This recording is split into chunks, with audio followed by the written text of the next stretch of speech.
and welcome to another shining episode of Stupid O'Clock. I'm your temporary host tonight, Dan Hollifield. Joe Dog is off doing family stuff, and he might be in later, and then again, they might not get back in time. So, without further ado, let's bring on the rest of the gang and get started as this party. Hey, Here's John. Hey, Joe called. They got bail money.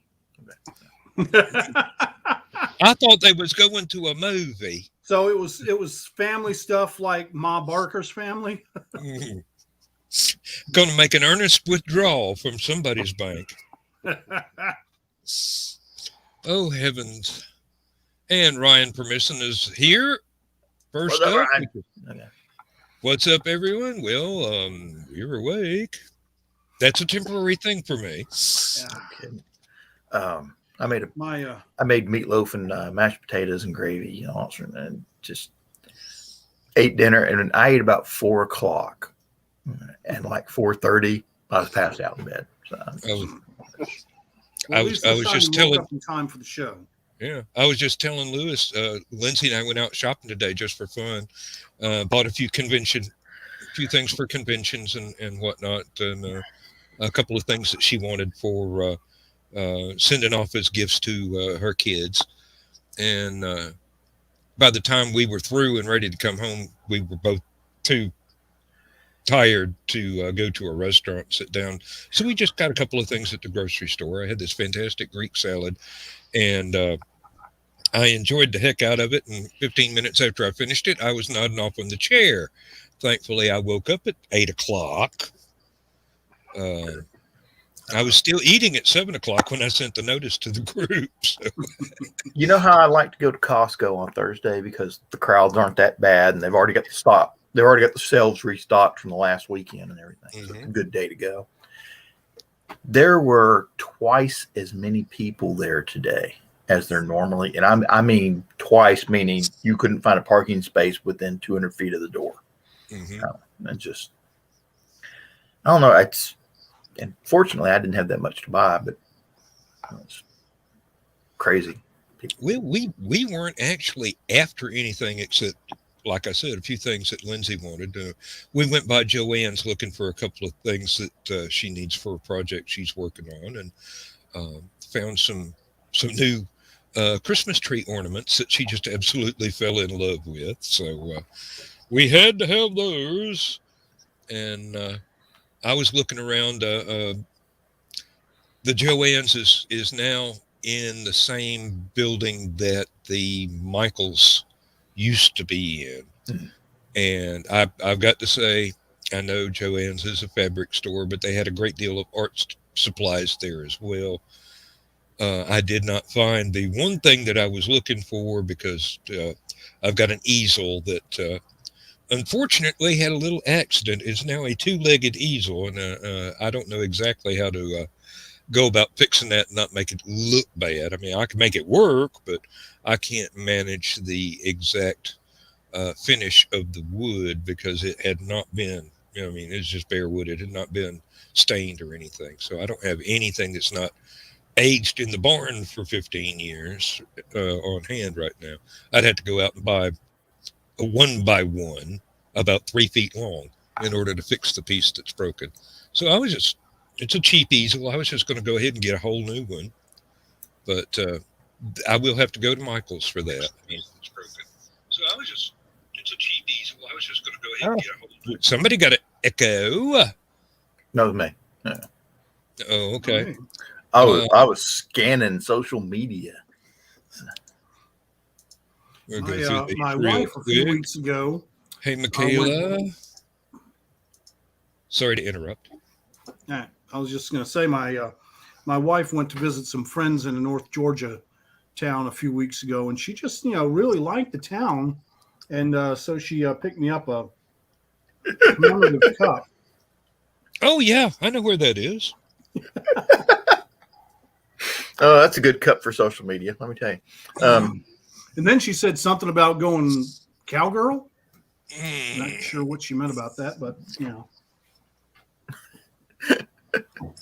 Notice how carefully I'm not turning that into a joke. You're a wise man, Dan. No, I just know when not to back into a door. I walk into a few, but Yeehaw, man! yeah. Like I've got Oh, friends keep asking me why I never got married, and I said, well, because I joined the Army right out of high school, and one of the first things they taught me was how to avoid an ambush. So. Michaela, I'm so sorry to hear that. OnlyFans. Well, yep. You have all the qualifications for that. Matter of fact, you might be overqualified. Oh, yes. Thank you, Carl.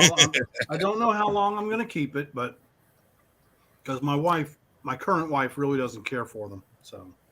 Oh, this guy's asking for the band hammer already.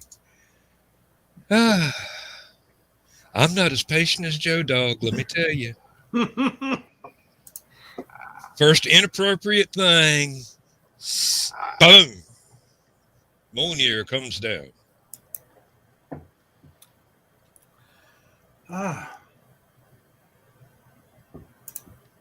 Well, in any case, shopping was fun. We did find a lot of things that we didn't expect to find, and a few things we didn't find that we were looking for. But we've got web pages where I can order the stuff instead of have to drive a long time to get to a store and pick it up. I like having stuff delivered to the house. Well, like I said, I think we're going to do most of our Christmas shopping in New England. Just go to little shops in Vermont and New Hampshire and Massachusetts, and we even went by Barnes and Noble today, and I was walking around looking at all the books and going, "Hey, I know him, and I know her, and oh yeah, I know him real well. He's fun." Joe has family deals tonight. So. Oh yeah, Carl's. Yeah, I was waiting for a break in my monologue. Yep. They had to go to the They had to go to the Capitol on a horse theft matter. I'm sure you can find a receipt for the horse. He may be in later. We don't know. Let's see. Oh, this is a green room comment here. Really, I like mine to be out and about and free to scamper. They can do whatever they want. Well, good, Michaela. That's great. That is absolutely great. Glad you had some fun. How is the writing every day? Because Michaela has just retired from her day job and became a full-time writer. So, good luck. Way to go. Yeah.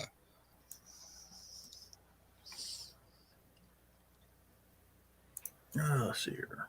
Josh, how are you feeling? You have been sick lately. Feeling a lot better. I'm glad to hear that. I am absolutely glad to hear that.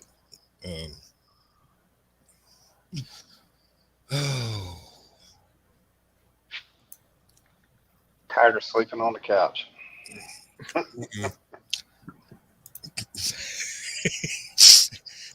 Don't give me straight lines, boy. Don't give me straight lines.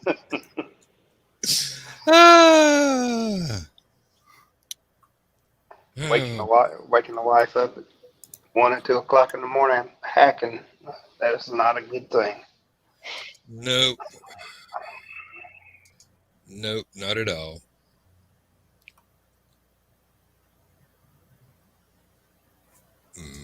Carl?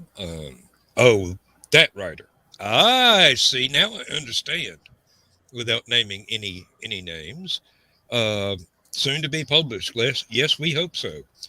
We do hope so indeed. This would be someone who is near and dear to all of our hearts who have been involved in Rising Tide in general. And since the name was not dropped, I don't feel like it's my place to drop it. But let's just say that Carl's been stalking her for a couple of years now and keeps posting these memes. Yet she's a good soul and doesn't take out a contract on him. So. At least not yet. Not that we know of. That's always the operating point. Not that we know of.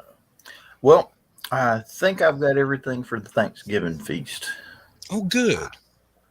I was told today that my family will be going to a restaurant this year for Thanksgiving because my sister-in-law, who usually does enough food for an army and only 15, 20 people show up, she is not up to it yet. She's recovering from with some kind of pneumonia. Why do I picture Dan and his family at a Chinese restaurant doing the scene from Christmas Story? No, it will probably be Texas Roadhouse. We let my niece pick the restaurants since she's the youngest of the close family here that lives all in the same area. So she likes Texas Roadhouse. Are they open on that? Are you're not having Thanksgiving dinner on Thanksgiving? Not on Thanksgiving Day. I don't believe. If they're not open, then we might wind up having to go to Chinese. be Cracker Barrel, which is what my mom likes and what my wife likes better than Texas Roadhouse. The food's great at Texas Roadhouse. It's just too loud. Hence the term it's a Roadhouse. roadhouse. Yeah. Yeah. Didn't you see the movie? Actually, don't think I ever have all the way through. I've seen the essential scenes, but I've never felt necessary to sit down and actually watch it all the way through. I mean, there's not a single flying saucer or ray gun in it. What's it got for me besides That's one of those odd movies where, of course, Patrick Swayze. Yeah. Well, that an would be entirely different movie. Okay, but Patrick Swayze. Well, you were talking about spaceship scene. Patrick Swayze does such a great job at the beginning of the movie, and then they bring in Sam Elliott. I mean, it's just talk about, that's taking your audience and showing them, oh, this is really good. Sam Elliott. Oh, go. It's yeah. Eye candy for the ladies too.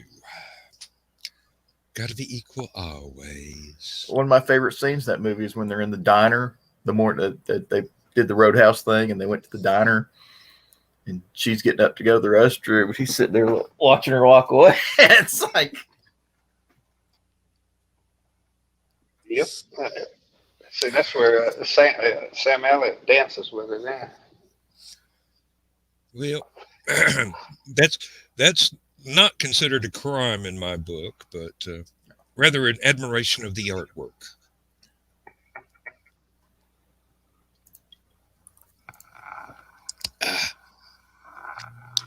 well, I was just reading today where SpaceX is probably going to do their big launch in January. Yeah. So I'm sure Joe Dog is getting fired up to do that. Cover that, rather. I haven't seen anything from Rocket. Armchair Rocket Science. I haven't. Well, there have been a lot of. It has been rather slow. I mean, aside from the official stuff. All right. Well, you got they did the Crew 2 came back, Crew 3 went up, and SpaceX launched another satellite cluster. That's pretty much it. Right? Yeah. That's the heavy lifter, right? The big one. The big one? No, it won't. It's going to go up in January. It won't launch in January. Yeah. Now they've got Falcon Heavy, which can launch big payloads, but I think you're talking about the the SpaceX Starship. Yeah. Yep, and that's as far as I can tell, they haven't really fully tested that first stage yet. Yeah, they've had 20 tests on it. Yeah, but I mean, has it gone to altitude and come back? I don't think so, but maybe that's a disposable section, and I'm just not catching up with the news. But Well, the stage that they've been testing is actually the second stage, the second stage, yeah, and that's supposed to be a vacuum stage. yeah, Right. That's the one that's supposedly going to go into space. Right. The next thing they're testing, they're going to do the heavy booster and Right. one of the starships, and Yeah, and they're actually going to go into orbit. Around which planet, we're not sure. they're going after that Tesla because it's now a collector's item. It's a little past the orbit of Mars now. I wonder but think about it. If it goes out to Mars and comes back, can they capture it? Because that would be like the most expensive car on the planet after that. What little is left of it after being exposed to the vacuum for a couple of years. I don't think it would be anything left of it. They definitely had to recharge the battery. Yeah. I mean, I don't know how well the interior and all that stuff would handle the sub-zero. Yeah. Well, space. It's not. Well, it depends. If it stays if it's not in the shade, it's not getting cold. It's probably might be exactly the opposite. It'd be too hot. Yeah. Yeah. There's no way to once it heats up. There's no way to get rid of the heat because it's in a vacuum. So, and it would just have to very slowly cool down. What would be really cool is if a planetary body captured it. And it became a temporary moon. It somehow landed on the planetary body. And someday, a millennia from now, we're exploring that planet. I think I saw that in the movie Heavy Metal. Antique car. Still playing David Bowie music out of the stereo. No, and then they're gonna have Starman behind the wheel, and they're gonna be like, "Oh my God, how did he get this thing all the way out here?" This is the ultimate long distance driver. Truckers ain't got nothing on this dude. No, they're going to say, dude, couldn't you find a better place to park? I think Elon Musk can actually say that his electric vehicle got better mileage on one battery charge than anybody else's electric vehicle. Okay. Oh, hey, Donna. Hey, Donna. Oh, Lord, yes. Heck, I know of one Tesla that went 1,000,000 miles on one charge. So.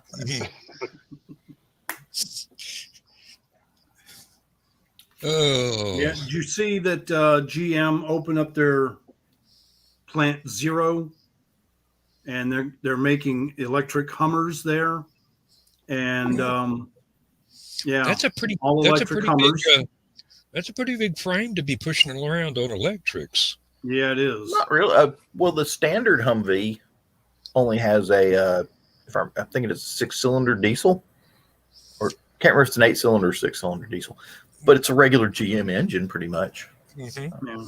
It ain't like a Cummins or a Detroit diesel. I mean, it's a pretty heavy vehicle to be hauling around with electrics because. No, Humvee, it's right up there with any other pickup truck, really. Really? Any 4x4 pickup. Well, now we're not talking an up armored. Yeah, we're not talking up armored. It's street legal.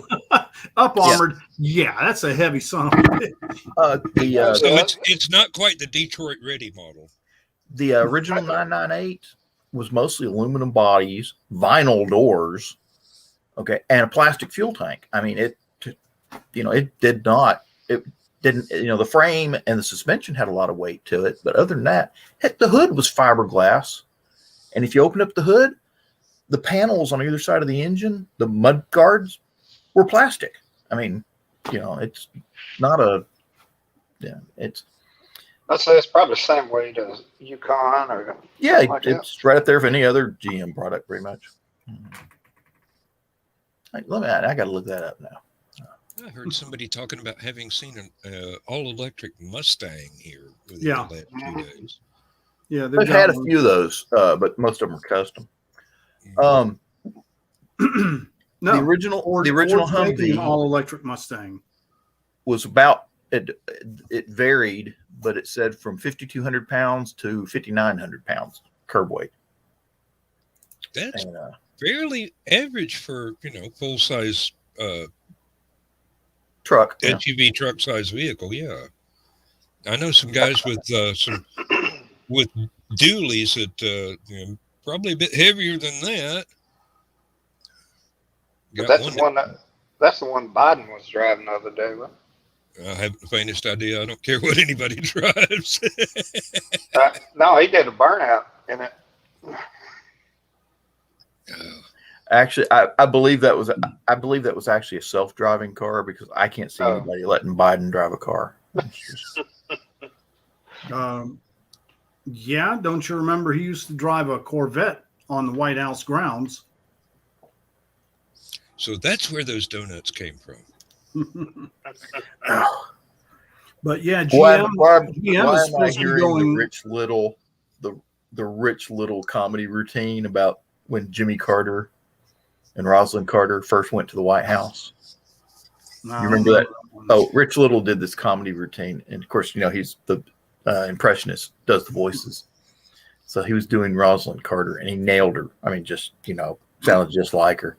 He's talking about how you're going to take all these tires, cut them in half, paint them white, and line the White House lawn. Said, but you got to put them evenly spaced because we don't want it to look tacky.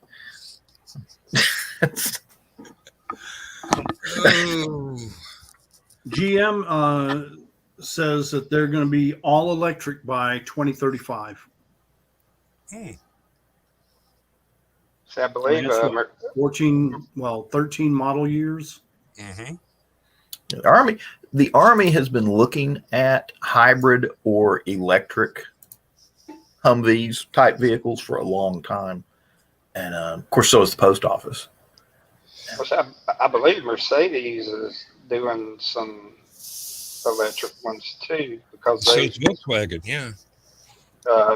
they built a battery plant over here in Alabama or in Tuscaloosa for Mercedes. Yeah. What's the car company that's coming to Tennessee? Is it Ford that's putting a plant down here in Memphis? In Memphis. Yeah. And then and I think they're going to be building their all electric F-150s there. F-150. I've heard good things about the F-150 all electric. That Lightning. Yeah. Today our postal carrier from post office came by today in one of those new trucks. Mm-hmm. Oh, really? I didn't even know they had decided on the design yet. Apparently they've got a new truck, so it's but there was that one company that they were going to do an all electric truck, and then they decided to go gasoline until the post office could get the infrastructure for electric vehicles, I guess. Because apparently they're going to put in charging stations every darn where. So. That'll take 100 years. I don't know. They've already got them at Walmart's, and if Walmart's got something, other folks are not going to be that far behind. That's something Tesla should have got into. Was electric delivery vehicles about the size of a mail truck or a UPS truck. Yeah. I think those would be great for cities and towns. I don't know that they would be as good for out here because they've got to have almost a Jeep's suspension system to keep up with some of the roads. And you could put suspension system on anything really. But. Well, I know, but I mean, there'd be a little bit of extra money that our local post office would not want to be putting in their budget. It would have to be spread out to the nation itself. I wonder how much gasoline or diesel the U.S. Postal Service uses every year. Fair amount, I'd say, because they've got they got their tractor trailer fleet. Yep. They've got their aircraft. Yep. And all those trucks and Jeeps and everything else. Mm-hmm. Lindsay was pointing out back when England had the milkmen come by in the little three-wheeled vehicles with Cushman's. the glass bottles that you would recycle. Here it is. Those things were electric, and there were fleets of them. So it can be done. Were they electric or were they? I thought they were a little Cushman, ran a little 2-cycle motorcycle engine. The ones that she remembers were electric. So that would have been. She was in southern England, so it might have been. Yes. Okay. It might have been in some of the more northerly portions of England and say Scotland. You would have to have gasoline power just because the electric would be too cold to perform as well. But who knows? I've never been to Scotland, so I don't know what it's normally like there. Colder than England because it's farther north. Yeah. Did you hear about Bill Gates has started a nuclear company, and they're building a test nuclear reactor using a new nuclear technology. Would that be a pebble bed reactor? I'm not exactly sure. I haven't seen any of the technical specs on it yet, but they've bought up an old mining town, and I can't remember. It's somewhere out west, but and they're going to do this. It's going to be $4 billion for the first reactor. Okay, this is going to be the test reactor. Okay, and then supposedly they can get it down to under $1 billion per reactor after that. Well, building reactors is fairly established technology now. The thing is getting people to accept them, because Greenpeace did a good job of equating a nuclear reactor with a nuclear bomb. Greenpeace, who was it from Crosby, Stills, Nash and Young that was pushing the no nukes thing? Pretty much all of them, I think. Yeah, well, I think he pretty much named all three of them there. Mm-hmm. 4. Oh, yeah. Even though it's the cleanest energy on Earth. Yeah.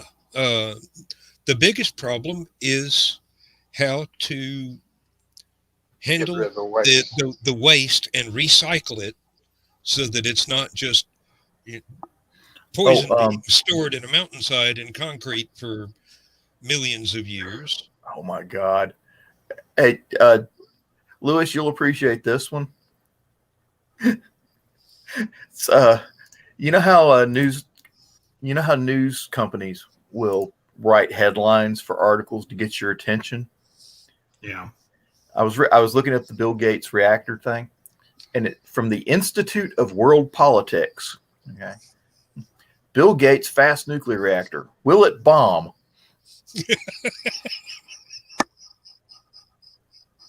Well, that tells me where the first one's going. Yeah. It's going in Africa. Yeah. They're building it in Wyoming, which is a lot like Africa, only white. Kind of like South Africa. Did you know that in Africa there is an area which is an entirely natural nuclear reactor? It is uranium deposits with. I thought you were going to say Wakanda. No. I wish, but they probably borrowed some uranium from there. It's uranium deposits that actually have creeks and streams and rivers and stuff that flow through it to regulate the reaction. And some of the anthropologists were thinking that when the water levels were low because of a drought or something, there would be a buildup of radiation might have caused a few mutations in any of the wildlife that came through, and might have indirectly led to us. Radioactive monkeys. That's a good description of humanity for you. Well, we keep trying. Bill Gates, the company is called TerraPower, and they're trying to build their first advanced nuclear reactor in a coal town in Wyoming. Let me see if I can. In Khmer, I think I'm pronouncing it right. Chimera, Wyoming. It's a frontier era coal town. Oh, John, I wish you hadn't said the name. Now you're going to have millions of protesters there. It's in the middle of Wyoming. It's a frontier town. I would love to see all those patchouli smelling protesters trying to survive out there and try out a Montana winter, huh? Oh, welcome to Wyoming. Please dress warmly. Right before you hear. Speaking of which, Smith & Wesson is about to locate its headquarters in Maryville. Yes.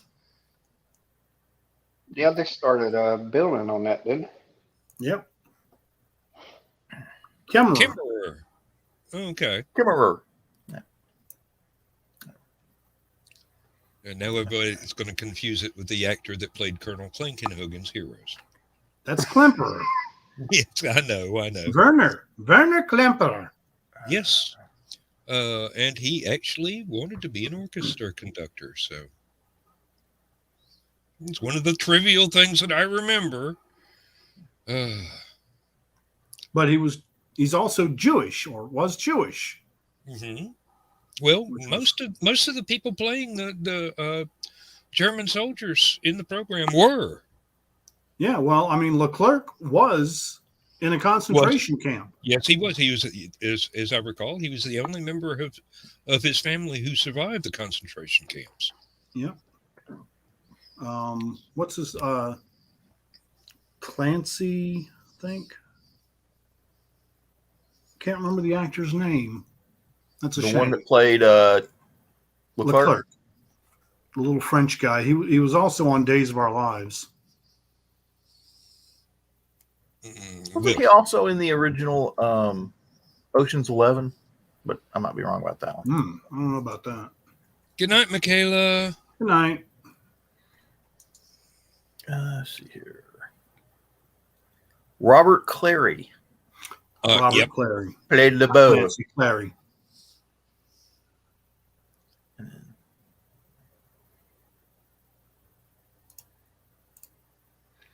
Of course, Richard Dawson. Yeah. Survey says.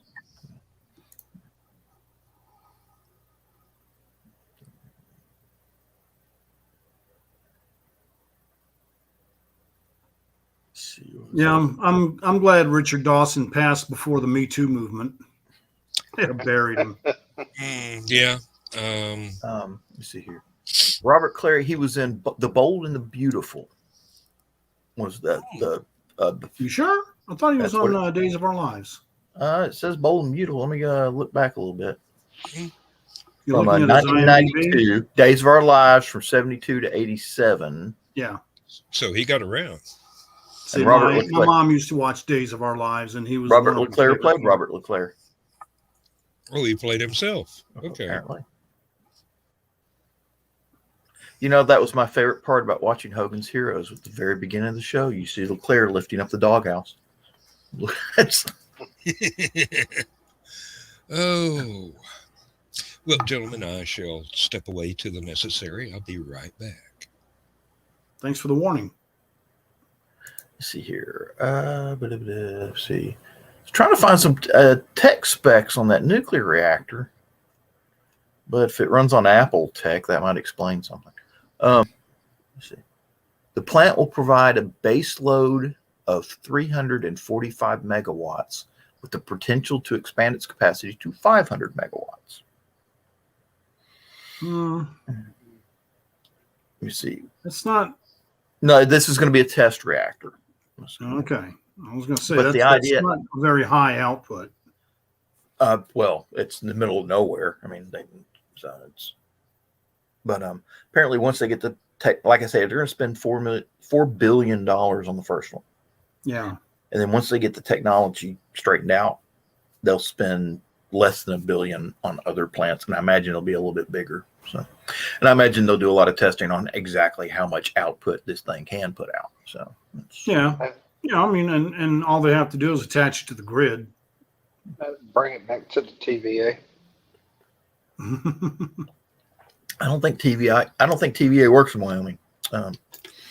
Well, I'm just saying they could reopen that one. Well, TVA is part of the North American power grid, so eventually all power is all places, except Texas. They're the black hole of power. I wonder who else is in a hole like that. I think New York, New York's got their Con Edison thing. So. Con Ed. I think they're a standalone. Do you see where the TVA employees are all getting an average of $7,500 bonuses No. this year? All 10,000 of them, based on what their annual salary is. The average bonus is 7,500. So that means some people are getting 1,000, some people are getting 15,000. The CEO just had a 32% pay increase. He's now making $9.7 million a year. Must be nice. Hold on. It amazes me sometimes. What are you doing to make that kind of money? And well, believe it or not, and they're saying that his contemporaries in other power generating companies make a lot more than that. Yeah. How much is the Southern Company the CEO making? I do not know. They pay him sure. in Dollar General store gift cards. I was about to, I'm sure that's who runs Georgia Power, Right, Southern yeah. Company. Oh, I got a question for the members of the audience here. Carl, I noticed that Christian has started sending out friend requests again. Did he get his account back, or did he have to make a new one, or do you have any idea what that is, or is it the person that originally messed up his original account and had him use a secondary for a while, whoever the hacker was? Anybody that's got any idea about that, let me know, because I hate to not friend the guy. He's all right. He's a good little guy. He's just hard to learn. The chairman and CEO of Southern Company is, let me see, what's his name? Is Tom Fanning. Thank you, Carl.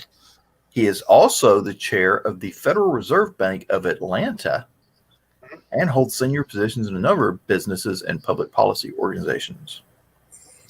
So he's raking it in hand over fist. Oh, he's even got a bank he can launder the money in. See, it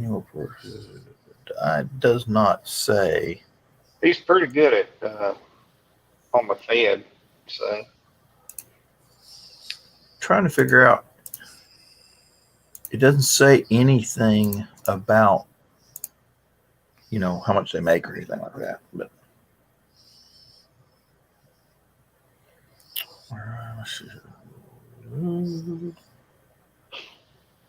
he's let's see. He not only does Georgia Power, does Mississippi Power, Gulf Power. probably Alabama Power.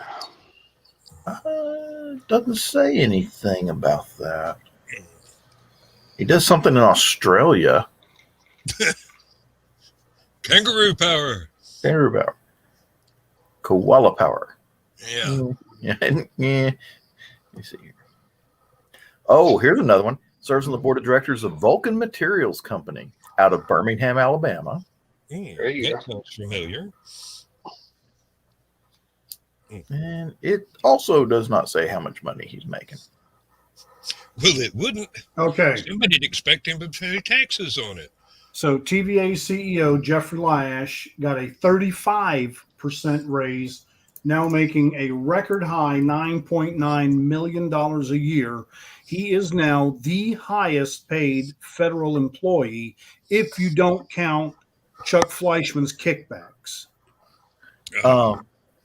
I found it. Tom Fanning, his compensation more than doubled in 2019 to 27.9 million.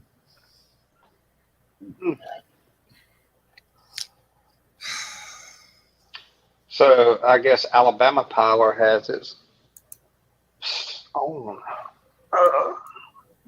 Do they have electricity in Alabama? Yeah. Okay, just checking. They do in Huntsville. Since last Thursday. Well, I'm on a co-op down here where I live. I'm on Blackwater Electric. Why do I see a big hamster wheel of chickens in it? They might be, Hey, but my power bill is a lot cheaper than Alabama Power. So yep. I was glad when I got away from Georgia Power to the EMC that we're on out here in the countryside, because I actually get money from them occasionally. yeah, hey, we got much, but sometimes. I was about to say we got a $30 check this year. Hey, I'm not sneezing at any kind of money I get handed. By the way, this is totally off topic, but I watched the season premiere of Star Trek Discovery. Mm-hmm. Joe today. just said he's on his way home and should make it by the end of the show. Yeah. Now go ahead. I was watching Star Trek Discovery, the season 4 premiere today. I can tell you this is the first time that I have ever heard the term shit show used in a Star Trek show. I'm sure Scotty used it quite often. We just never heard it. So. Yeah, we didn't hear it. A little bit more He professional. said it was such a Scottish brogue that we couldn't understand it. Mm. Well, But A, yes, he was- they A, actually he was used the term Scottish shit and- show. A, he was Scottish. B, he was a World War II veteran. So I'm pretty sure he knew how to say He was it a with. D-Day veteran. I'm pretty sure he knew how to say shit show without actually saying shit show. Mm-hmm. It probably sounded something like this. Yes, sir. Bozo.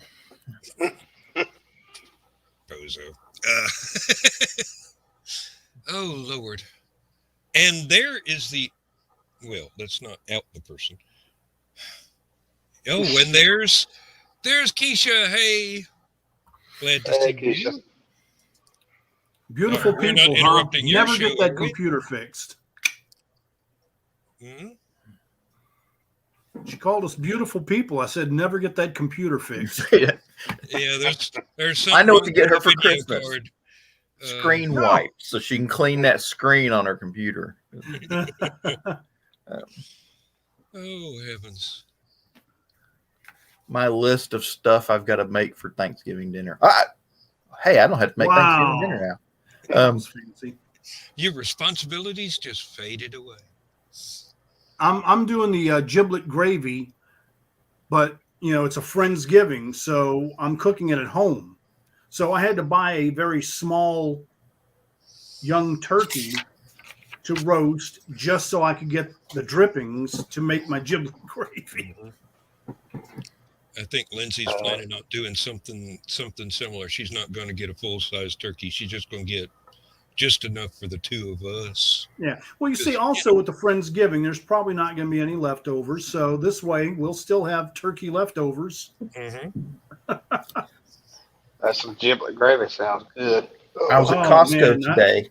I put the diced up hard boiled eggs in it. Dude, it's a food group of its own. Oh yes, Gravy should be. Okay. Well, I mean, usually when I'm having Thanksgiving dinner here at the house, I'll take the gravy and I'll take a ladle of it and put it in a little small bowl. And while I'm fixing the rest of the dinner, I've got a brown and serve roll and I'm dipping, just eating gravy. Oh, Costco. I don't know how many of y'all go to Costco. The Costco here up near East Ridge had a set of disposable aluminum pans. Yeah, I saw those. For making a Thanksgiving dinner. Had pie pans, casserole pans, bread pans, and the big turkey pan. Yeah. All in one package. Oh, I didn't see that. I saw the individual different sizes. No, it's one Oh, wow. That's a neat group. idea. Exactly. Yeah. And I was pushed my cart down the aisle, saw that. I went, God damn it. Because I had just, like, earlier in the week gone down to Ingles and bought all of those individually. And it's had to buy 3 of each size. Yeah, I bet the combo pack was a little bit of a savings over buying each thing individually. I'll tell you what, that young mother with the 2 kids was not impressed with my language. Oh, but the kids were. Now they've got a larger vocabulary. And imagine how impressed the school teacher is going to be in their English class. I was going to buy a set. They had those, what was it, Tremolina, I think is the name of the company. They make stainless steel cooking ware out of India. Mm-hmm. And they had, I've seen them in Costco for years. I was going to get them, and it was a set of 3 stainless steel mixing bowls. And we've got some plastic mixing bowls and stuff like that, but they're starting to get old and brittle, and the edges are breaking and stuff like that. I've got a couple of them I bought down here at the grocery store where the handles are broken off of them. So I was going to buy a set, and I've been eyeballing them for years. And finally, I was going to pull the trigger and buy them today. They don't have them anymore. I've been staring at them damn things for 6 years. You got my luck, man. Oh, I learned a long time ago, if you see something in the store that you want, don't count on it being there next week. Don't count on it ever being there again. Anywhere. Yeah. Well, it never occurred to me that those would disappear because they're just so mundane. You know, it's like every kitchen has stainless steel mixing bowls. I mean, it's like pots and pans. They always have pots and pans. It may not be the same brand, but they've always got pots and pans at Costco. So, well, it's like I don't know where my wife got them from. I'd been wanting some stainless steel pots and pans, and they were on sale for like $100. She's like, "Do you want them?" I said, "Yeah." She's like, "I can come back tomorrow and get them." I was like, "No, get them now. They won't be there tomorrow." That's right. That's my philosophy. If you see it and you can afford it, go ahead. You can always throw stuff away to make room for it. They had a big classic turkey roaster pan with the roaster rack that goes into it. So, and Mom's got one, and we usually use hers, but we don't have one here at this house. So I'm like, I didn't buy it though. I'm like, I got pans. So. You'll be sorry. Nope. I got to carry a turkey over to Mom's house. I don't need a pan. I need, something I can throw away when I get there. You need a truck. Hello, Sarah. Oh, Lord. Last turkey I did, I smoked it. So that's what I'm going to do with this one. I think I'm going to start off smoking it and then roast it. Finish it up. I usually, I did one year on a smoker that was really good. I stuffed it with new potatoes, sliced, diced them, or not diced, chopped them, quartered them, quartered, yeah, and Granny Smith apple, and then slather it in butter and put it in the smoker for about 3 hours at low. You inject it with anything? I smoked one year. Everybody raved about it, and I didn't do it again. And then now I don't have a smoker anymore. But we got that Traeger smoker, runs on pellets. And what's really nice about it is it's electric, so you set it for what temperature you want. Yeah. It starts off with smoke, and then the temperatures go up in 25-degree increments until you get to about high. It's supposed to be 400. And but it'll do 350, 375 real easy. You set it for high, and the temperature fluctuates around 400, so it's not that. It's not designed to do. It's not designed to sear steaks or anything like that. But my little brother used to be into deep frying them, which tasted good, but it was not. It was not the thing that we were used to. It was you had to develop a taste for it, That's basically. one of the problem with deep frying is you got to buy all the gear to do it, and you only use it once. Do you have one? Do you have one yet, Lewis? Deep fryer? No. I mean, I've got that big pot that I made the jambalaya in. Okay. That goes on. I've got the burner and I've got that pot. Yeah. I don't have a big enough pot, I think, to make a turkey in, but I could make a small turkey in that one. But you got to buy 3 gallons of oil 5. and then 5. Yeah. Well, I mean, depending, but yeah, depends on how big the pot is. Yeah. I was Gotta- proud of him that he didn't set the house on fire, but his Gotta house. Gotta use some peanut oil with it. And now there's that's too many even people in more the family expensive. with peanut allergies, so we can't do that. Does that? I didn't know peanut allergies would transfer through the oil. I didn't either. Well, I maybe know they that don't, but the family is better safe than sorry. So I know that Five Guys Burgers and Fries has a notice that that's because they have peanuts. There is a restaurant that uses peanut oil. Oh, Chick-fil-A. They use peanut oil in their deep fryer to make the waffle fries, and there's a warning. So turns out my niece is inherited her mother's allergies, so my sister has to carry an EpiPen around with her all the time, just in case she accidentally runs up on something that is not good for her. And I didn't know this, but she was not allergic to anything as a child. But as she got older, these allergies developed on their own. So, and we're putting Carl to sleep. John, you was talking about your Traeger. Yeah, I've got a wreck tech. They're right out of your state, y'all state. see you later, Carl. Thanks for joining. Later, Carl. We've got an older Traeger that was one of the ones still made in America, and then right after we bought ours, they switched everything over to the Chinese brand, and I've heard nothing but complaints on any of the websites about. Yeah. Is it supposed to be dented like this? Is the paint supposed to blister like this? This wreck tech. I think they're in Evansville. But yeah, I love it. It's the same thing you was talking about. I can sit in the house and just use my phone, turn the temperature up, down, and ours ain't that sophisticated yet. Well, you can buy those Wi-Fi controllers for it. But, yeah.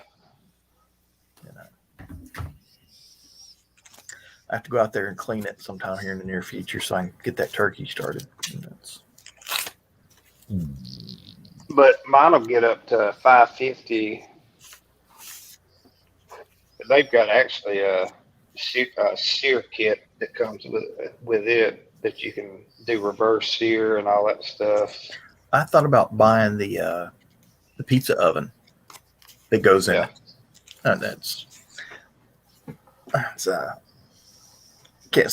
can't see me doing that really. I need a pizza. I'm going to go out and fire up the grill. I got a buddy of mine. I would love a stone pizza oven, but yeah, I wouldn't use it enough to make it worthwhile. Me neither. And personally, I like pizza restaurants. So that's yeah. Well, I was about to say a buddy of mine's got, what is it called? The green egg. Big green egg. Yeah, big green egg. He cooks pizzas on it all the time, but they look amazing. I hadn't ate one of his pizzas, but he orders special flour and all this crap. Hey, if you're going to make an event of it, go ahead. Hey, let me tell you, you teach your kids how to make a pizza. That's some awesome kids right there, because they know what to bring you in the old folks' home. Quart of Jack Daniels. Yeah. Rheumatism medicine. Yeah. Cough syrup. Yeah. With me, it'd be Tullamore do, but Yeah, your Georgia's showing through there, John. Rheumatoid medicine. yeah. Yeah, well, I thought the Granny will have Clampetts were from Tennessee. Kentucky. Kentucky, actually, yeah. Looks Up around like Pug Tussle. what was it? Dukes of Hazzard. They never actually said which Hazard County. Mm-hmm. Yeah, but we all know it was Kentucky. No, because they used to drive down to Atlanta quite often, and there's a Hazard County in Georgia, but there's also one in Tennessee. So I would go for the one in Tennessee just because of the nature of the environment. it was the one right outside Burbank. It was Hazard County, Tennessee, right outside Burbank, California. It was right over next to the MASH set. Yeah. No, they turned that into a tourist attraction for a while, but a wildfire got it. The MASH set. But if you drive out there, all the white rocks are still there. Okay. And there's an ambulance that had the tires had gone flat on it, and they couldn't get it out of there before the wildfire hit. So there's a burnt up ambulance, looks like a war movie set, and it's kind of was. Well, the set burned just before the final episode was filmed. Yeah. Oh, I was thinking this was after when it was a tourist remember attraction. there was a bug out. Mm-hmm. They had to incorporate that into the final episode. Yeah, and then they had to bug out of the new location and go right back. So they must have redressed the set. Yeah. As Frank Burns said, M is for mobile. Are we all in the South? Let's see. Yeah, this particular grouping of us At this time, yes. Yep.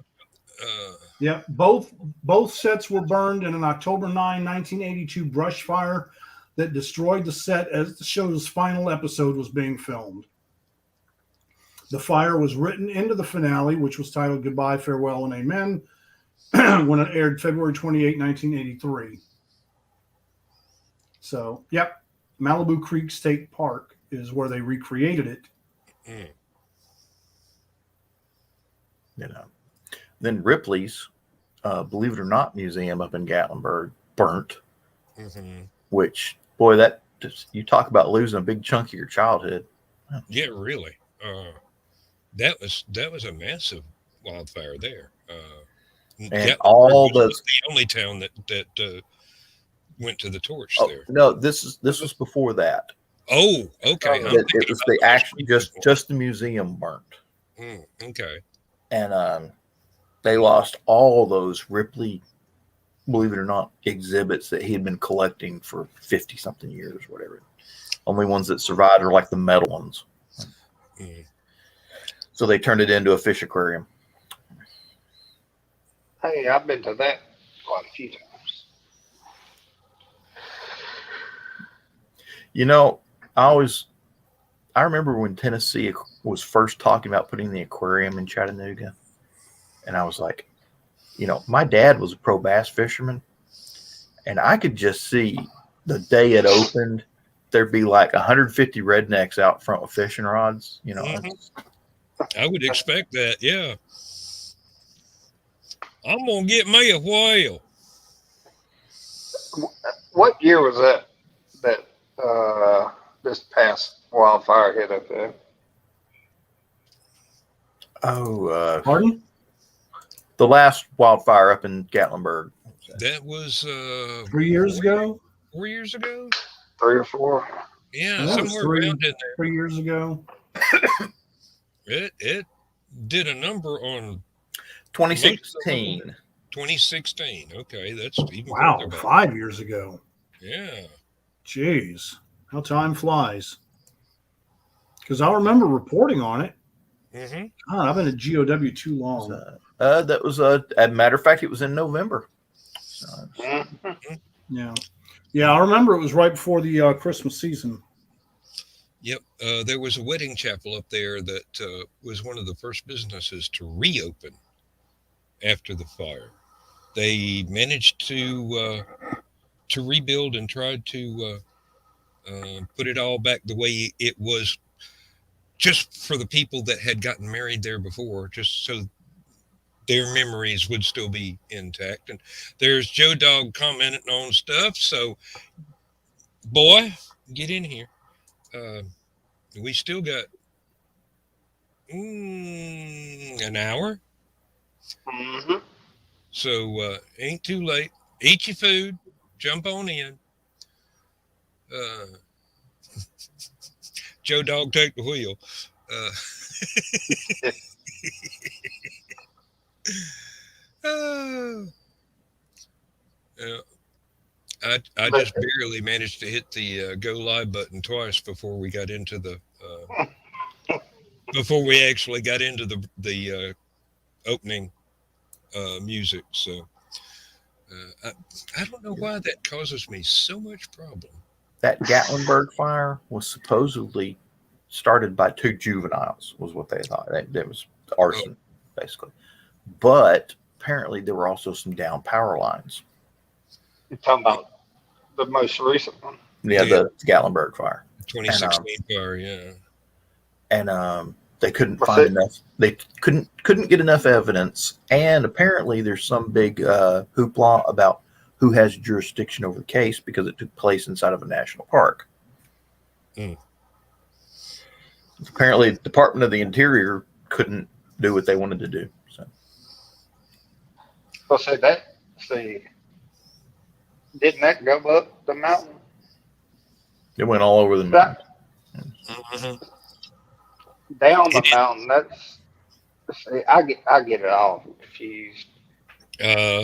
Gatlinburg is up the mountain, or is that Pigeon Forge is Pigeon Forge is where Dollywood is? Yeah, Gatlinburg is farther up in the mountains. Yeah. I think it's past Dollywood or the Sevierville Well, and Pigeon Forge. And no, Well, you gotta come downhill into Tennessee to get to Pigeon Forge and Dollywood and stuff like that. So Well, didn't some of that get burnt down that way?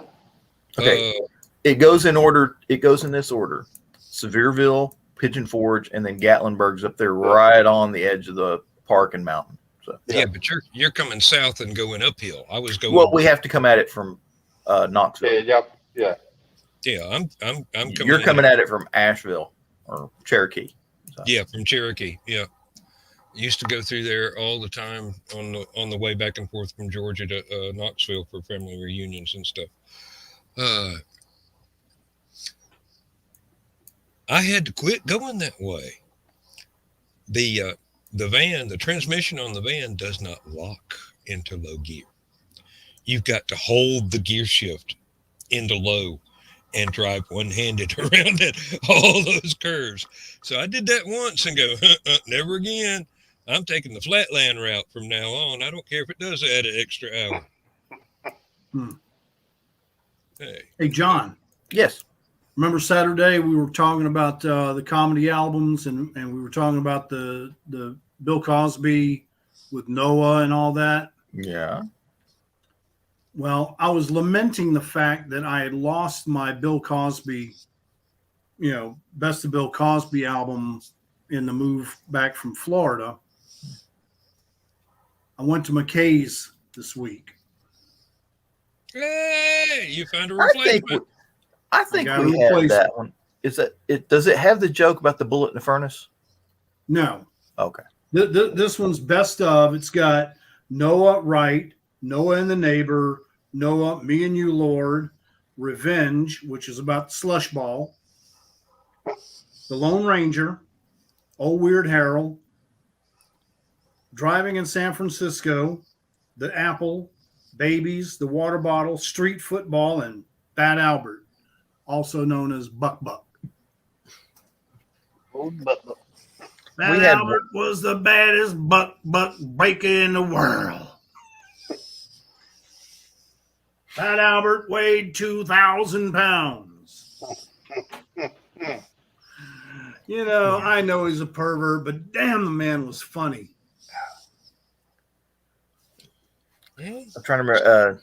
I can't remember which album it was, but we had one where they did the joke about kids at school. One of them found a bullet. Somebody piped in and goes, "Throw a bullet in the furnace, it'll explode." So the kid with the bullet went down to the school's boiler room, threw the bullet in the furnace, went back, and they're sitting in the classroom. All of a sudden, it's radiators in all the classroom. You hear bang through all the classrooms in the school. Principal gets everybody together in the assembly hall. He goes, "Somebody put a bullet in the furnace," and all the kids are like snickering. He goes, "Your mama's got to be pretty low to raise a boy that throw a bullet in the furnace and not admit to it. So, your mother's just got to be real low down, can't take care of her kid." And this one kid jumps up and goes, "I didn't put no bullet in the furnace, and stop talking about my mama."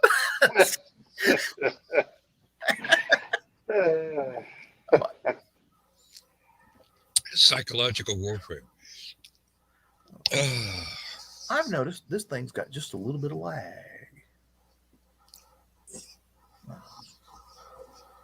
Well, we're all running retreads tonight.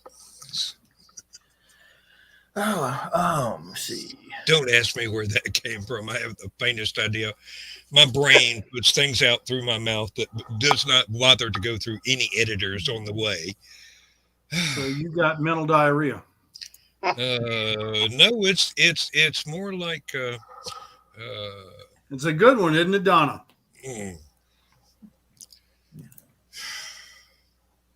I wouldn't know exactly how to describe it. No, diarrhea is more like never being able to shut up. And he's got mental constipation. No. Only when he's trying to write. It's a bad case of hiccups is what it is. I'm wondering how, they're talking about this chip shortage with the microchips. Yeah. How is it that the United States doesn't have a strategic microchip plant? Why isn't Texas Instruments down there still making chips? Because it's chipping overseas. Because they're running on Texas power. Hey, but they're building 2 new plants to build chips now. Talk about a gerbil in a. That's right up here in Cleveland. We've got Wacker Chemie, which makes the polysilicon that's used to build the chips on. They're building one in Texas and one in Arizona. Well, they better hurry up and finish. The problem with they make what they call hyper pure polysilicon chips up here in Cleveland, Tennessee. Well, Charleston, technically. Well, the problem with the one in Arizona is where they're going to get the water for it. Yeah, that process does take a lot of water. Yep, I imagine it would. Sound like Tennessee would be a great place to put it. They got a lot of water. Oh, is everybody? And y'all can't have none of it. Hey, anywhere in the southeast. Has everybody gotten the summer air out of their tires and replaced it with winter air? I don't know, but it took me hours to find a bottle of blinker fluid.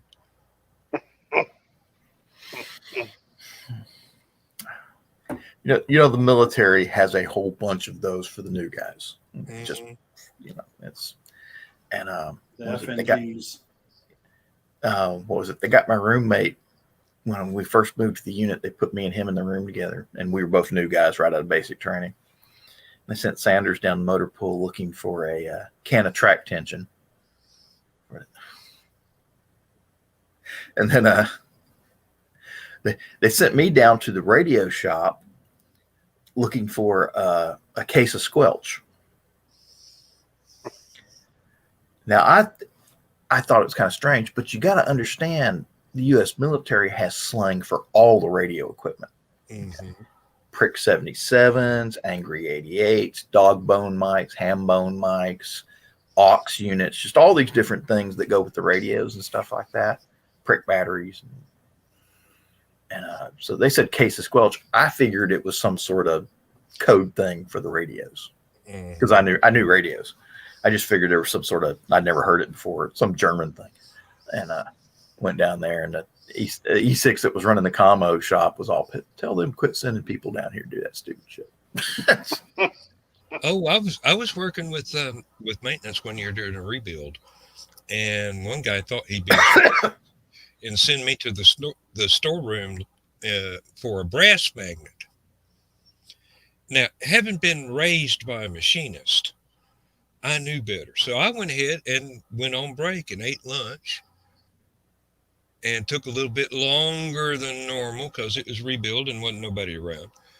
And then I finally went on back, and they go, "Hey, where's that brass magnet?" And I go, "Ain't no such a thing." So, Well, yeah. You wanted me gone, so I took off. I mean, I'm back now if you need me to tote your wrenches around or whatever. We had a tent rodeo down at the supply room. They pull out all the tents, and they spread them out and clean them up, whatever, put new ropes on them, check them for tears and all sorts of stuff like that. Some of them, after they clean them up, some of them they'll waterproof, and they'll check all the poles and paint everything needs painting, check how many stay, and then they wrap it all up nice and neat and add the right amount of poles and stakes and all that sort of stuff like that, and then put them together in one kit per tent. And we were out there doing that, and they got one of the new guys. Well, he wasn't a new guy. He was new to our unit. And on the old GP medium tents, you had two different size tent poles. Mm-hmm. You had the short ones that were about this tall that went down the side, and then you had 4 of the door poles, and there was 2 on either side of the doors. And there's a door on each end. And they were about this tall. They're about a good foot longer almost than the other tent stakes. And they put them together, and the guy goes, "Damn it." He says, "We got too many short poles." He says, "I need you to go down to the motor pool and see if you can find me a pole stretcher." I says, "How big is it?" He says, "Well, you'll be able to bring it by yourself." He says, "Okay." He disappears. He went into the barracks, got out of uniform, got into civilian clothes, and left. Went downtown for the day.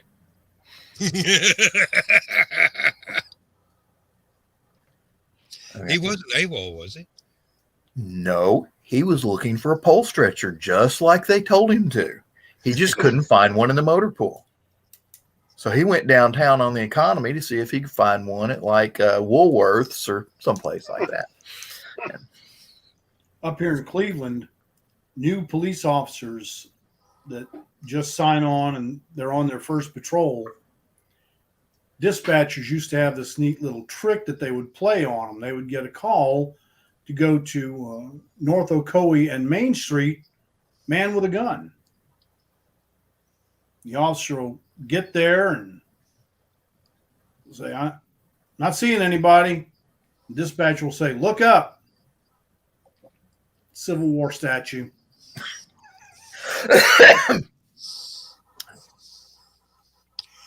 For a minute there, I thought you were going to say it was a sporting goods store with a sign. Nope. Nope. Civil War statue. Mm. Oh, Athens just tore down one of their Civil War statues in the middle of town. Yeah, everybody's tearing them down. Well, I mean, there was a big cloud of dust about it, but you guys remember, and this was a big stink it's been a decade or two back, but Walmart, back when they were selling guns, yeah, had a sale on Remington 30-06 rifles on Martin Luther King's birthday. Oh no, that's crass. Yes, it is. Our Walmart still Just they just didn't put the two of them together, and it's like somebody did. If you remember, a few years ago, Riverbend had a night on the big Coca-Cola stage that was sponsored by Crystal Hamburgers, and they called it Crystal Night.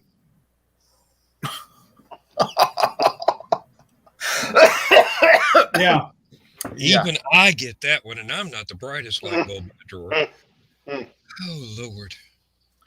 No, John, Needless to say, that our was the Walmart last year still Crystal sells stuff. ever sponsored an entire night. I imagine they got a little bit of pushback from that. A little bit. But believe it or not, I mean, the Jewish community just said, Crystal Nacht, Crystal Night. Some people might be a little sensitive, you know? Mm-hmm. They didn't make a big stink out of it. They just said, you might want to rethink it for next year. Mel Brooks wrote that. He wrote an article not too long ago about how political correctness is killing comedy. Yeah. And I mean, and some of the jokes we had coming up as kids, I mean, if you tell them today, that you're facing a lawsuit. Yeah. Terrorism charges and stuff like that. And I mean, so it's like that one, you know, have you heard about the new German microwave oven? It seats 12. Yes.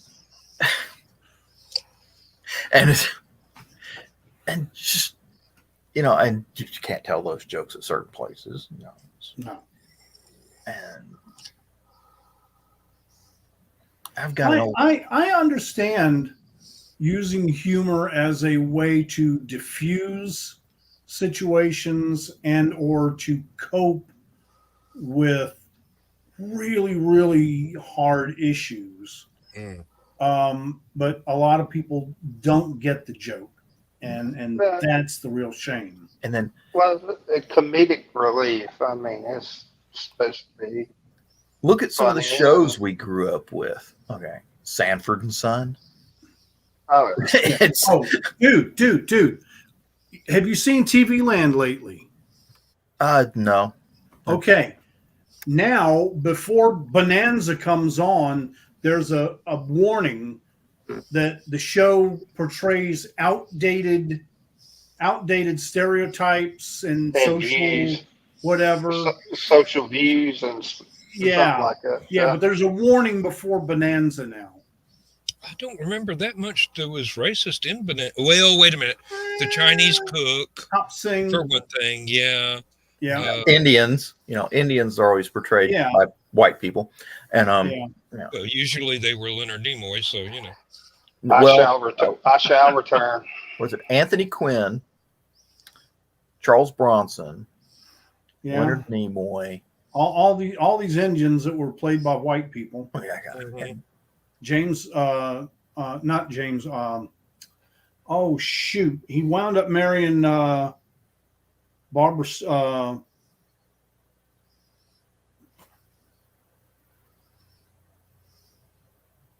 Jeannie, Barbara Eden. Barbara Eden. Yes. Her husband used to play an Indian in those old TV westerns. Oh, and here should I bring him? No, he'll bring himself. No, he got his own damn button. He's got his own damn. Anyway, what's his name? John Saxon. Yeah. John Saxon's played Indians, Mexicans, and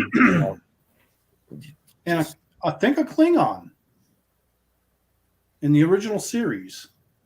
I think John Saxon played. I don't think John Saxon played a Klingon. Michael Ansari. Michael Ansari, yes, that's who I was trying to think of.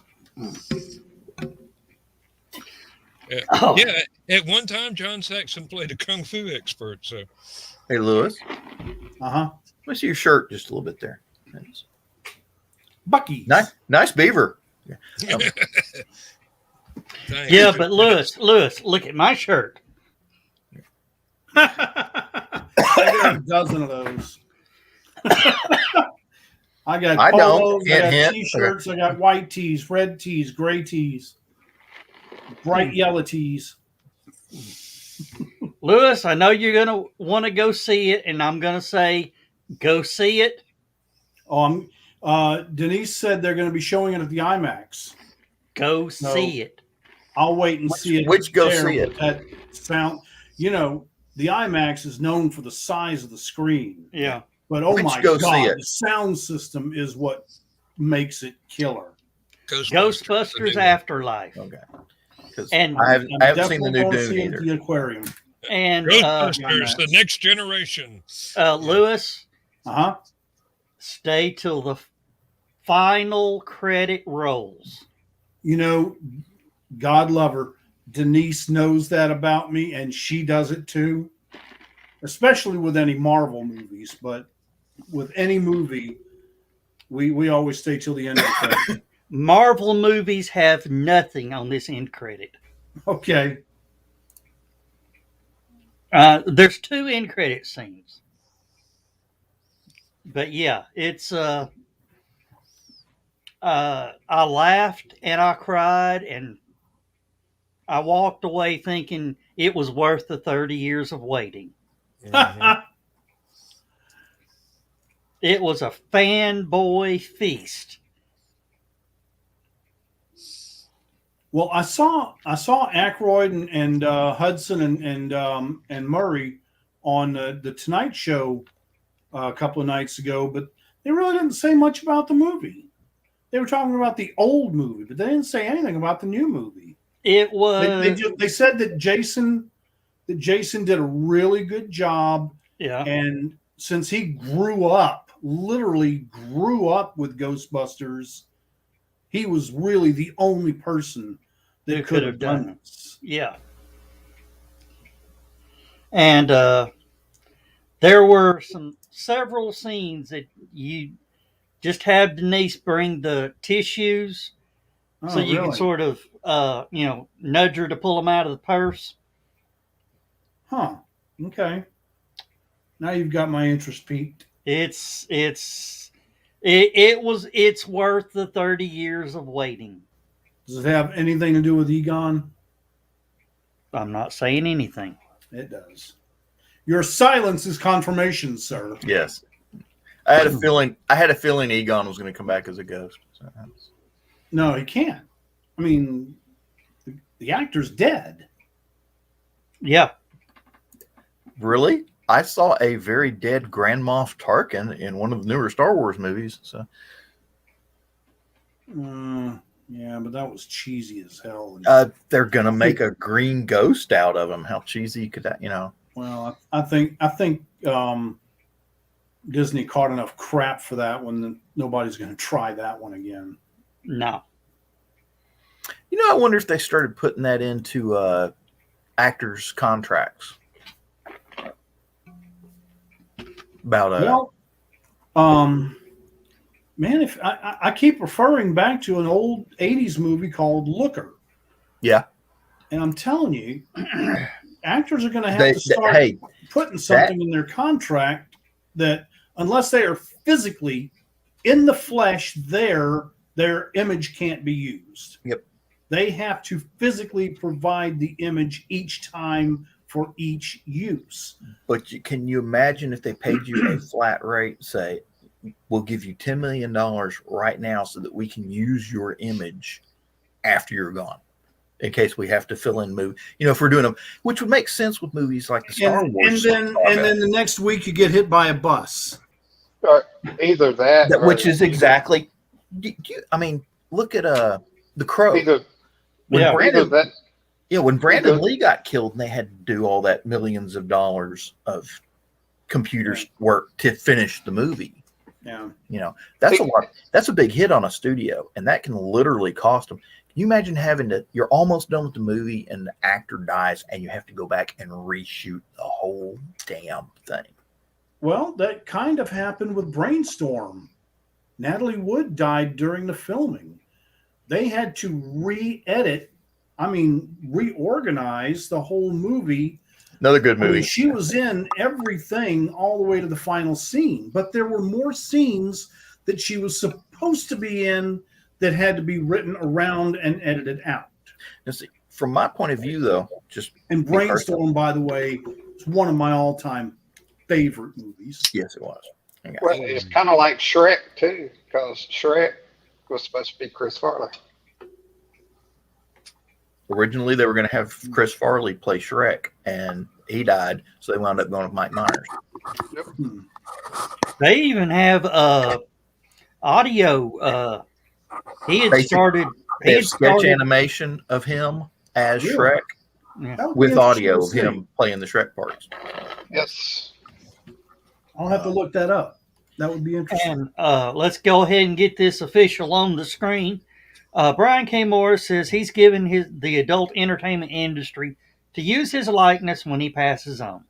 Bow chicka wow wow. Okay. I thought Japan was already And using and I know the name of the first film. Fez Hard. I was going to say Hot Fez. Hot Fez. It does involve Fez and another F word. It's not 11 o'clock yet, though. Yeah. Hard top.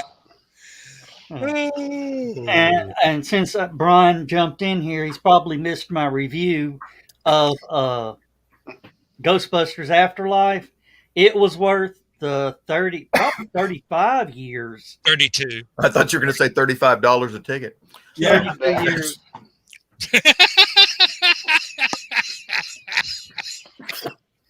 Can we put that on the show? Can we put that on the screen? No. Nope. All right, now I've got to look. Two Fezes. Did it come out here? Did it come out tonight? Yeah, it came out tonight. Very Okay, good, Brian. I Very can good. I can watch it tomorrow on my TV. Ghostbusters or two Fezes, one cup? Ghostbusters. Just checking. All right. Yeah, We were talking about two different movies, and you said you had to watch it tonight. And I'm like, wait a minute. Hey, Brian, wait till the Lordy. Cookie's Revenge. I ain't watching no Beavers or. Oh, we were talking about, Red Fox and Sanford and Son, and how Thank you, Brian. We appreciate it. It's too late. You done got it started now. Yeah. Just come here and poke stuff. It's the internet. It never goes away. We were talking about your Chinese tennis star. Yeah. Go ahead. You remember Ann Esther? Yeah. Okay. Which, that we were talking about how stereotypes and stuff like that back in the day, you can't do that on television. Yeah. And just things. And I was trying to think, what were some of the other ones that were just really Chico and the Man. Mm-hmm. Yeah. Oh, I thought you were going in a totally different direction. Have you seen photographs of Ann Esther as a 20-something? Yes. Mm-mm. She was exotic dancer, wasn't she? Mm-hmm. Like no, I mean, respectably so. Yeah. do you remember Nichelle Nichols played Uhura in Star Trek? Mm-hmm. She got her start as a what was not exotic dancer, but Fan dancer? No, Folk dance? I'm trying to remember the term for it. Where they do the artsy performance dancing. Interpretive dancer. Interpretive dancing. Thank you. Oh. She was a big interpretive dancer, and apparently her and I can't remember the actress's name that played Ann Esther were in that same school together. Wow. At long Well, ago. Michelle Nichols is built like a brick shit house. Baby got back. I'm not limited to her as to dimensions. Good Lord. Have you seen a lot of Let's these do Star little Wars pictures. or Star Trek memes where they show Uhura dressed in her Dark Mirror outfit from Star Oh, Trek? yeah. Mm-hmm. That's Well, that. But It's it was a hard to shame. upsex the miniskirt she normally wore. You remember? Yeah, they took the mini skirt she normally wore and made it even shorter. So Yeah. and no midriff. So Yeah. Oh, yeah. The bare midriff was. yeah. Paul Reading knows all about that. And, Imagine but the absolute horror when men found out that women had belly buttons. Yeah. yeah, one of the they missed. Can you they should have done it's a shame Star Trek back in the original 60s series didn't do more of a Dark Mirror You know, series. Who I've wrote seen that? Who wrote that? The original episode and Mirror? almost Was that Jerome Bixby? And he didn't write that many Star Treks. but I've seen the Mirror episode in just about every incarnation of Star Trek. You're supposed to. And I understand that the actors love it because they get to play a different character, but I'm sorry, they've just never done anything for me. Did they ever do a mirror universe with Next Gen? I don't think they did. No, I'm not sure. I don't. no, they It had. doesn't come immediately to mind. No, I don't think they did it with Voyager, but they did it with Enterprise, and I think they did it with Deep Space Nine. they did several with Deep Space Nine. Mhm. And they've done it with Discovery. They had a whole season Of that, that yeah. dealt with a mirror universe in Discovery. But no, I think the closest they ever came to something like that in TNG was when they went back to a planet to do a rescue, to do a recovery mission, and they found Riker on the planet.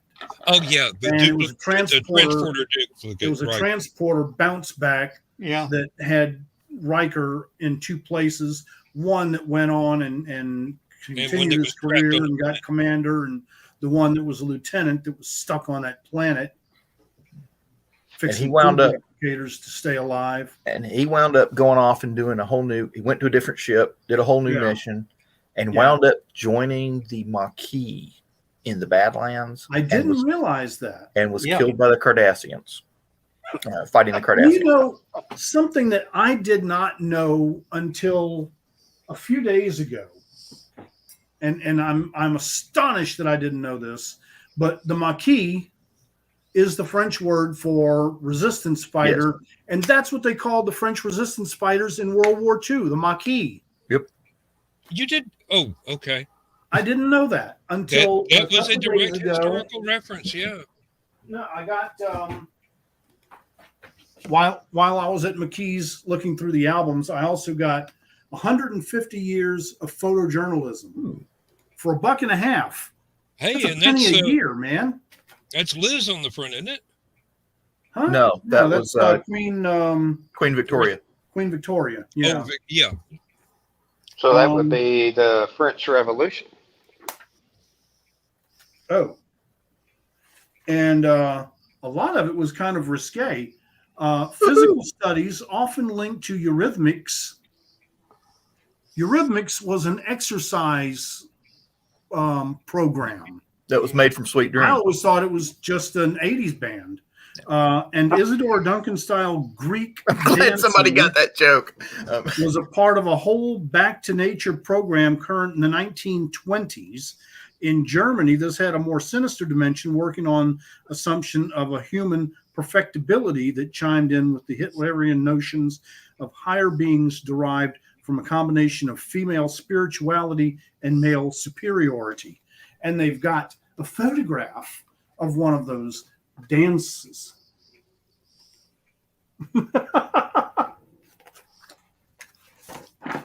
They've got, amazing photographs in here of all kinds of stuff.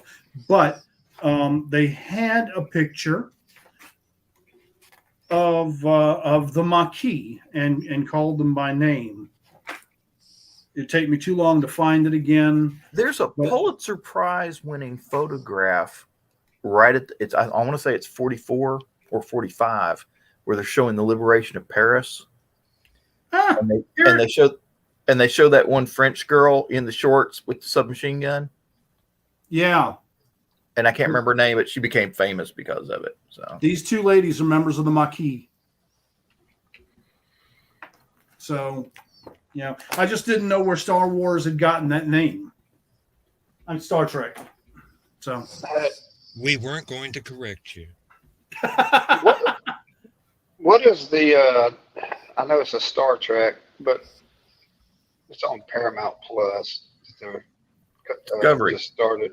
Is it Discovery? that's the new one, yeah. well, they've also got Prodigy now. And Nickelodeon got their thing, so Yeah. which is supposed to be pretty good. I've actually been watching it. There are people it's that decent. say that it has the best opening sequence of any Star Trek ever. It's pretty cool and kind of long. You know how in the original one they started it off and you heard space, the final frontier, and the Enterprise went whizzing past planets and stuff.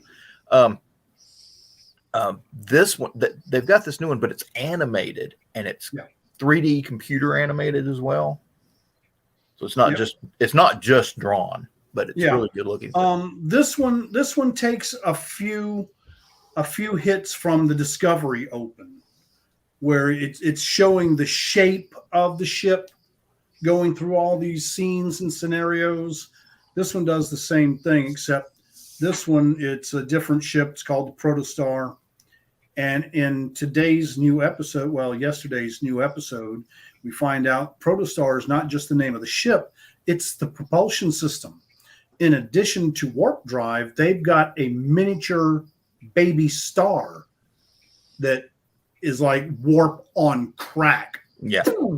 The Romulan warships, they're big battleships. Lawyers will be in touch. Run on Seriously. What? I've been using that in my stuff for about 20 years now. Oh, really? Yeah. The Romulan warships ran on a quantum singularity drive. Yeah, they had a little miniature. Chunk of star. Yeah. So they're running off Bill Gates' new nuclear. Something like that. No, they were running off my bank account. The Romulan warships are made by Apple, which is why they're so easy to blow up.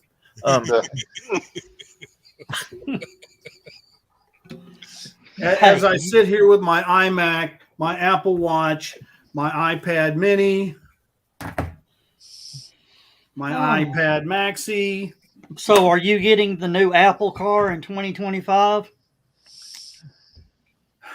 I doubt I'll be able to afford that, but I probably would if I could. You know, that new Apple car, they've got a trailer designed for it. Don't do it. They got a trailer designed for it that's really cool. It's called the Apple Cart. Okay. You did it, Dan. I saw that one coming from a mile away. No. I thought he was going to say it was a real lemon. Oh, my God. That's even worse. That's a real. That's a real lime. Why wouldn't it be? It's a real lime. It's a real lime. I can go show you one right now. I still got limes growing. I've got nothing against Apple products. I just I can't afford them very often. I wonder if they're going to start naming the cars like the Apple Fiji, the Granny Smith. They've already used Macintosh. They can't use that one again. But yeah, Fiji. Granny Smith. I wouldn't call a car Red Delicious. Hey, it depends on who you're trying to market it to. Well, they're going to have to mark it. Well, an old Motorola Razr phone. I've got my Motorola Razr downstairs too. I kept it for the camera, and then the next phone I bought had a camera. I got a Razr. Well, I was digging in the somewhere. drawer to show you. I've even still got an old iPod.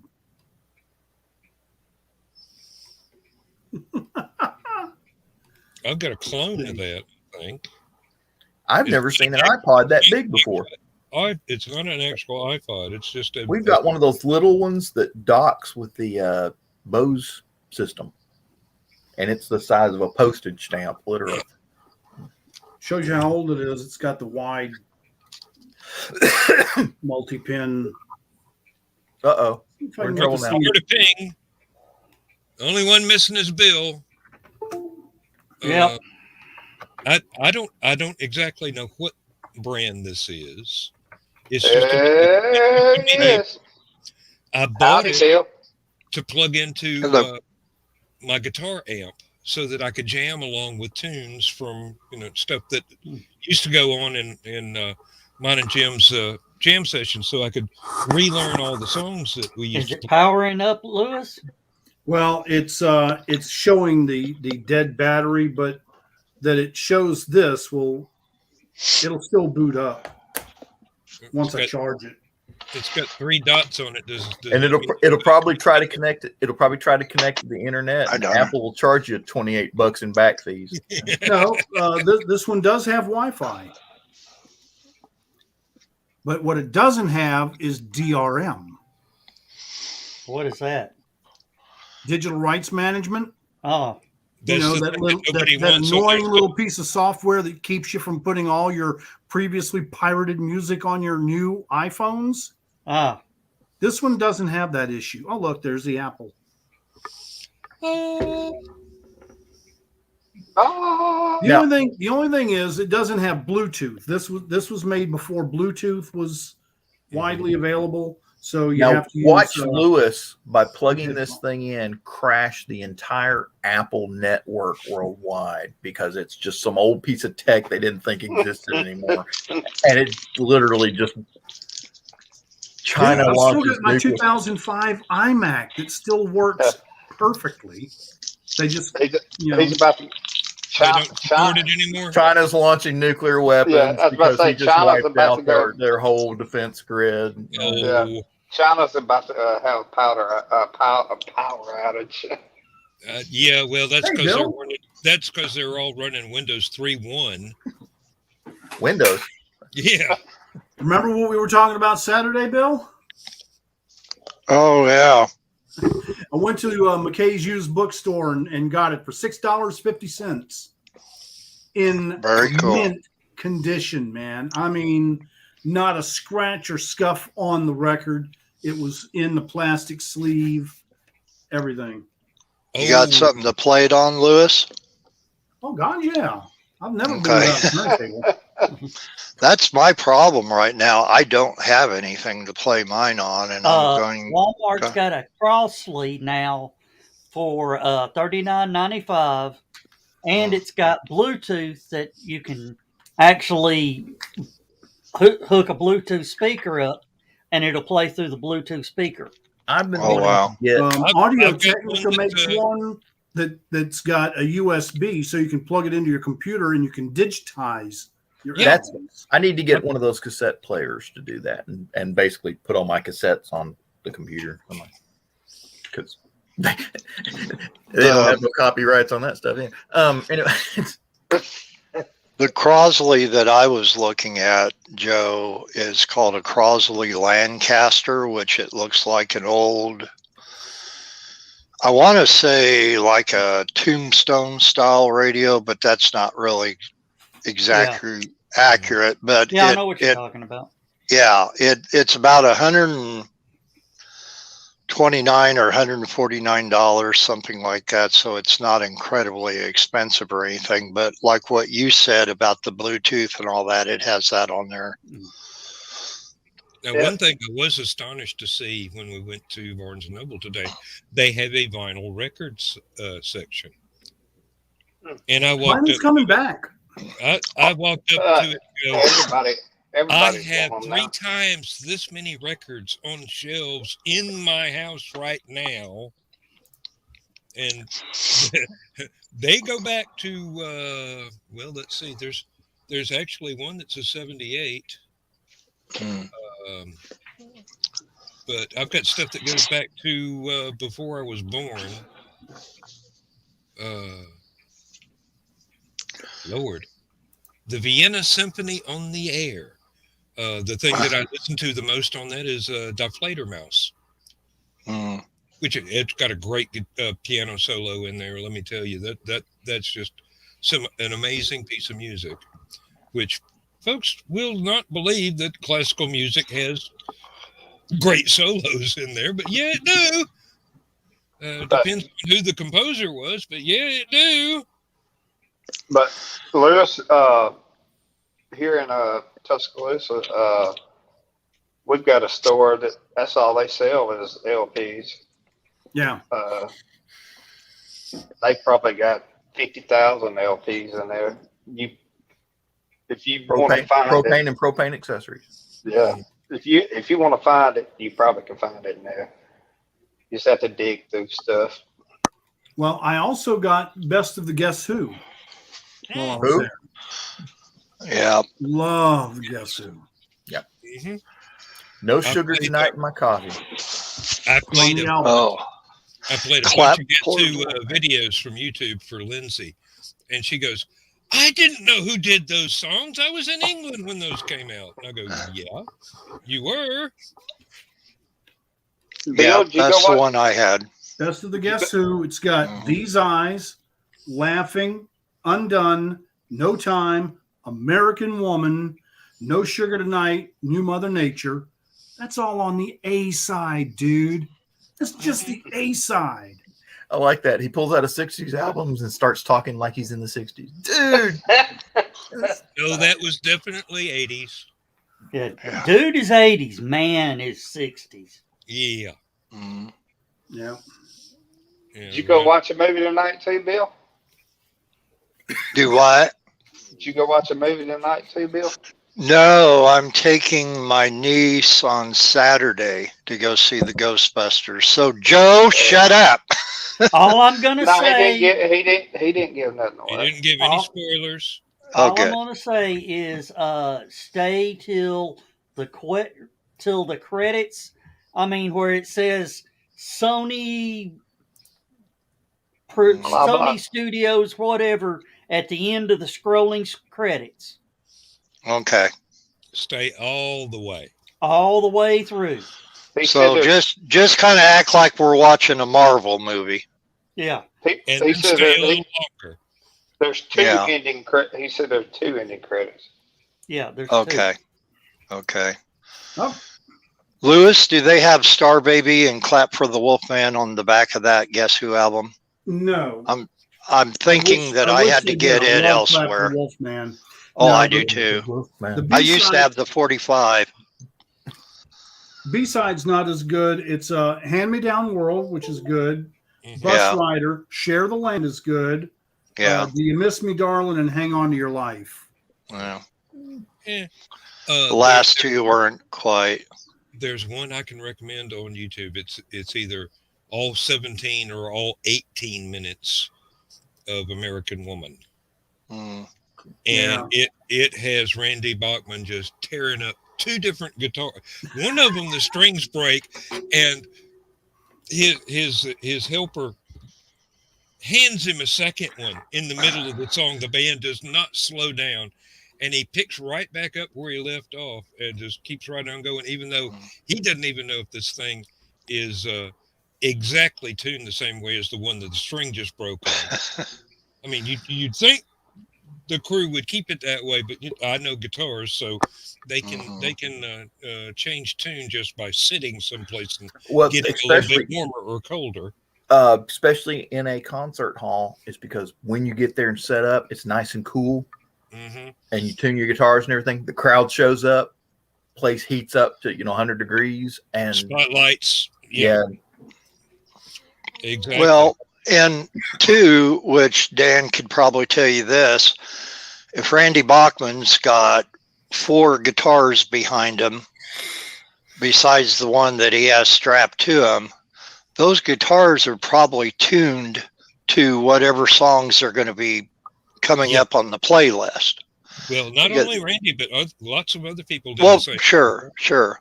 But Lewis, my favorite line from Clap for the Wolfman is Wolfman Jack saying, "If you got the curves, I got the angles." I love that line. Yeah. you got the curves, I got the angles, baby. Yeah. It's all about what your boogaloo situation got going. Mhm. Do you remember when Wolfman Jack was on the new Battlestar Galactica? No, but I remember when he was doing. What? Was it Galactica 1980? Or That one. when I was a kid, that was new Battlestar Galactica. Yeah. Yeah. And the Cylons crashed on Earth, and they went to the World Trade Center, and his radio station was in one of the twin towers with the big radio antenna on top. And they commandeered his radio station to try and send off a signal to alert the Cylons that they had found Earth. Bet that didn't go the way they expected. No, the advanced Cylon, the one that looked like a human being, got wounded. So the old style Cylon followed its programming and would not allow him to be captured by the humans, picked him up, and jumped off of the World Trade Center. Win-win situation. Could have been the Nakanomi Tower. Nakatomi place. No, it wasn't Christmas. No, it's not Christmas till Hans Gruber falls off the Nakatomi Plaza. You know, somebody needs to re-edit that with Christmas music. Just play Jingle Bells all the way down. Now, you Let know it that. snow, let it snow, let it snow. Yeah. Let him fall, let him fall, let him fall. Oh, Now, there you go, Lewis. We need to Yippee-ki-yay. Yep. Now, you know that scene where he turns him loose and he falls and that look on his face? Yeah, Have you ever heard the story of that? that was that. Yeah, they didn't expect him to have to fall, and he was scared of heights, and Yeah, he look of was. fright was real. Yeah, even the though fright. he knew he was going to land on an airbag. Yeah, but the thing was, he only fell like 8-10 feet. But they said, "All right, we're going to let you go on one," and the director told the guy with the release, "Turn him loose on 2." He went 3, 2.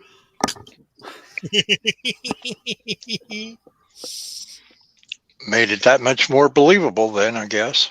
John, Yeah, it does have Bluetooth, so I can play this on my Bose wireless headphones. There you go. I fell further than that off a roof before. I almost did. That's why I'm not a roofer to this day. Further than that of a tree. I was scraping shingles off a 3rd-story apartment roof. I was doing roofing work during the summer when I was younger, recently out of the Navy, and I slipped. And this was a steep pitched roof, and if I hadn't missed a nail, and that nail hadn't caught on my blue jeans, I was a dead SOB, man. I've fallen 3 stories. This was about 15 foot. I fell off a roof. I landed on my feet. Broke one ankle. Mm. Well, I was building a treehouse up about 30 feet and hit my thumb with the hammer and flinched. I hit about 4 branches on the way down and finally caught myself on the 5th one, and I was still 12 feet from the ground. Of course, I was only about 12 then, so basically elastic skeletons. Hey, Dan, you know when you hit your thumb with a hammer like that, it makes you have that urge to pee. No, Yeah, seriously, yeah. If you go pee, you'll feel better. Seriously. I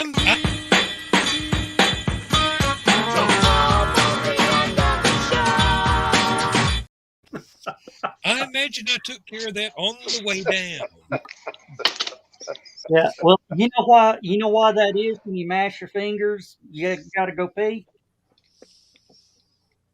Smash the piss out of them. No, that's how you cook kidney beans. Bowl of piss out of them. Dan, I knew he was going to say that before he hit the 2-minute warning.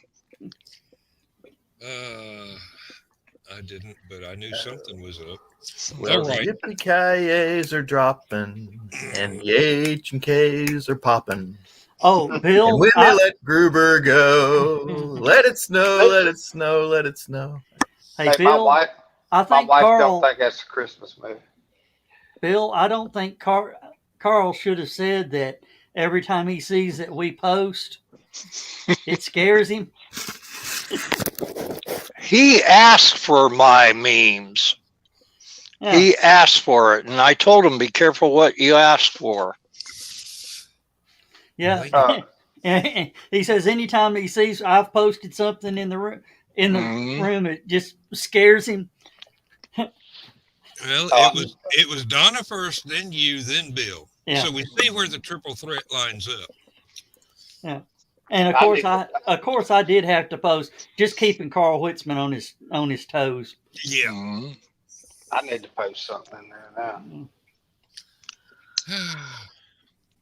Well,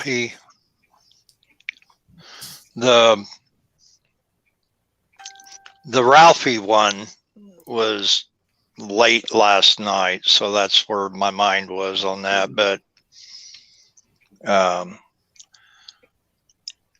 tonight, sorry I was late tonight, guys. I forgot to. I have a issue. I can't really, due to, and I already told Josh, but due to respecting the family's privacy, last Saturday I lost my sister-in-law. Oh, She sorry to was, hear that. thank you. She had a rough life for someone who was so young.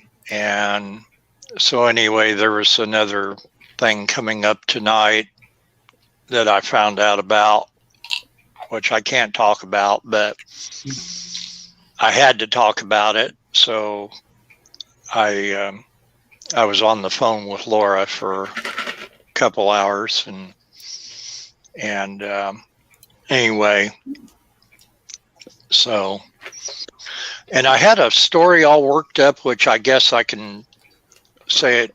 Dan, Dan ain't there. Dan done cut a trail on us. Yeah, Okay. he had to Are they doing the last man standing? I didn't. Yeah, he's doing that. Okay.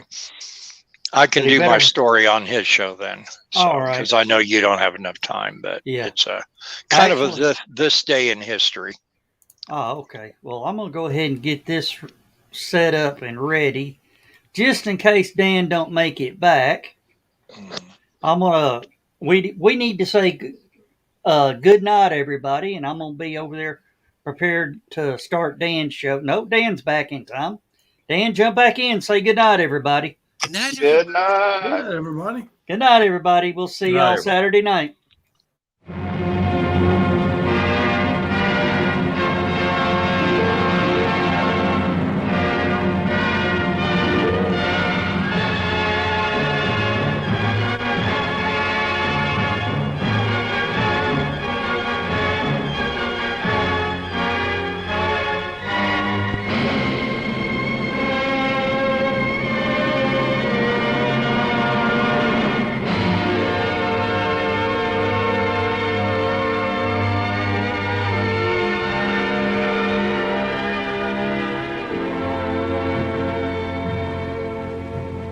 Oh, I have slit the surly bonds of earth